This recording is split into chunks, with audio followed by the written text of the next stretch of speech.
Hi class, my name is Alicia Henry and I'm going to inform you on the whole Black Lives Matter movement, also known as Black Lives Matter. Police brutality is deliberate use of excessive force, usually physical, carried out during law enforcement activities by a police officer engaging with civilian population. This type of behavior also includes verbal attacks and psychological intimidation by a police officer. Widespread police brutality exists in many countries, even those that prosecute it. It is one of several forms of police misconduct, which include false arrest, intimidation, racial profiling, political repression, abuse, sexual, and police corruption. Although illegal, it can be performed under a color of law. Well, as we all know, police brutality has always been an issue in America. The term police brutality was in the American press as early as 1872, when the Chicago Tribune reported on a beating of a civilian under the arrest on a Harrison Street police station down in Chicago. Now it has become a major issue in our society due to the number of lives being taken away by senseless deaths. It went from brutality to plain murder. Black Lives Matter is a chapter-based national organization working for the vitality for the Black life. Black Lives Matter was created in 2012 after Trayvon Martin's murderer, George Zimmerman, was acquitted of his crime, and dead 17-year-old Trayvon was posthumously placed on trial for his own murder. Does that make sense? Rooted in the experiences of Black people in this country who actively resist our dehumanization, Black Lives Matter is a call to action and response to the virulent anti-Black racism that permeates our society. Black Lives Matter is a unique contribution that goes beyond extrajudicial killings of Black people by police and vigilantes. It has since then spread all over not only the nation but the world in a movement to just have fairness and justice amongst everyone. The problem is not only that these people are being murdered in cold blood, but that these cops responsible are walking free of the crime and in most cases getting paid time off. There has always been a sense of unfair divide when it comes to the African American Black culture, dating all the way back to slavery. And now a lot of Americans will even go to say that we're still slaves, that there is still racism, and that our lives are not as valued as other races. Some statistics, just to give you a little bit of insight.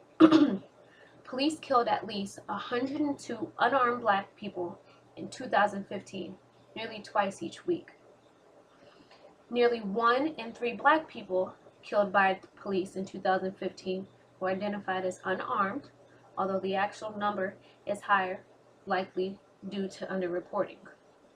37% of unarmed people killed by police were Blacks in 2015, despite the Black people being only 13% of the U.S. population. Unarmed Black people were killed at 5 times the rate of unarmed white people. This is the one that really gets me.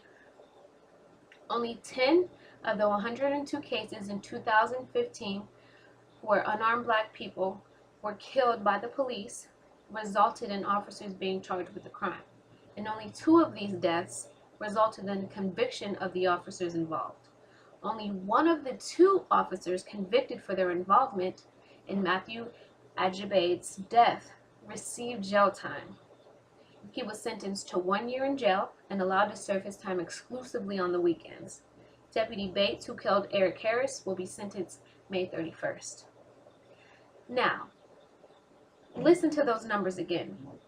10 of the 102 cases where the Black people were killed from officers were charged with the crime, and only 2 were convicted, and only 1 had to do jail time for 1 year on the weekends. That is absurd. It is really a sad epidemic. Here is a chart of the New York City police that have shot individuals. Now I just want everybody to see that these are the Blacks, okay? This is the wounded, the yellow, and the blue is the deaths. You can see that the deaths are higher than any of the wounded or killed of any other race. These numbers don't lie. In my research, I have also seen the debate that blacks are killing other blacks 3 times the rate of cops. Okay, that is a fair statement, but when these critics fail to realize or even acknowledge is, let's call them Jim and Harry. Okay, so when Jim shoots and kills Harry, Jim goes to prison for the rest of his life, as he should. He gets taken away from his family, his life is over. You take a life, your life gets taken. Now, when a police officer shoots and kills Harry that is unarmed on a police traffic stop, this fellow police officer gets to go back home to his family, receives pay, benefits, and in most cases is acquitted. I mean, who do we call when the cops are the ones that are killing us? Because when Harry kills Jim, Jim can get on the phone and call 911. But when 911 is the one killing us, who do we call? That's why it's such a big uproar, because it's just unfair. They are getting paid to protect and serve us, and they are killing us. So, it doesn't sound like America. Does it sound like the land of the free, equal? To me, it doesn't. It sounds like a country that has no morals, standards, and values. Why is this issue coming up so vivid now, you might ask? These bad boys, cameras. Plain and simple. Having actual footage of no resistance, no weapon, total cooperation, and still murdered in cold blood. Just recently, the avid believers in Black Lives Matter community have had numbers of peaceful protests. Unfortunately, there was a citizen who was outraged and turned the Dallas protest into a bloody one. 11 police officers were shot and killed. That is not justice. All the Black Lives Matter is doing is trying to get fair, not even. It's simple. But as a response to Black Lives Matter movement, we have created hashtag All Lives Matter, which is created, and it belittles that statement of Black Lives Matter, in my opinion. Because Black Lives Matter is not saying that all lives don't matter, just that we need to be recognized in this time of crisis to make the statement true. A good metaphor for this would be, imagine you're sitting down to have dinner with your family, and while everyone gets a serving of the meal, you don't get any. So you say, I should get my fair share. As a direct response to this, your dad corrects you and says, everyone should get their fair share. Now, that's a wonderful sentiment. Indeed, everyone should. And that was kind of your point in the first place, that you should be a part of everyone, and you should get your fair share also. However, your dad's smart comment just dismissed you and didn't solve the problem that you haven't gotten any. The problem is the statement, I should get my fair share. It's not the statement, I should get my fair share, because it has a implicit to at the end. I should get my fair share too, just like everyone else. But your dad's response treats your statement as though only I should get my fair share, which clearly was not your intention. As a result, in his statement that everyone should get their fair share, while true, only served to ignore the problem that you were trying to point out, that you still don't have any food on your plate. So, for Black Lives, we're just trying to point out that in order to make all lives matter, to make that whole statement true, we must heal the wound and make Black lives equal to every other race.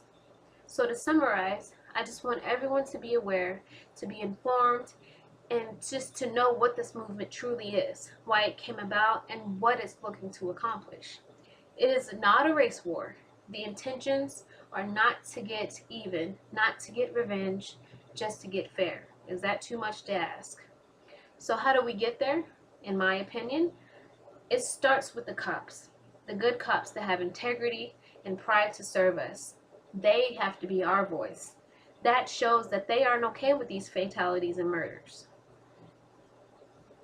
They have to be as enraged as us and not think of excuses for their fellow colleagues in their actions. I served in the military, but if I saw one of my brothers in arms do something that was not of the military standards, I would definitely call them out on that because I had pride in it. So that's where we have to start with these cops. So I acknowledge everyone to just get informed and just to know what this movement is really all about. Yes, all lives matter, but we need to focus on Black Lives Matter right now because that's the problem.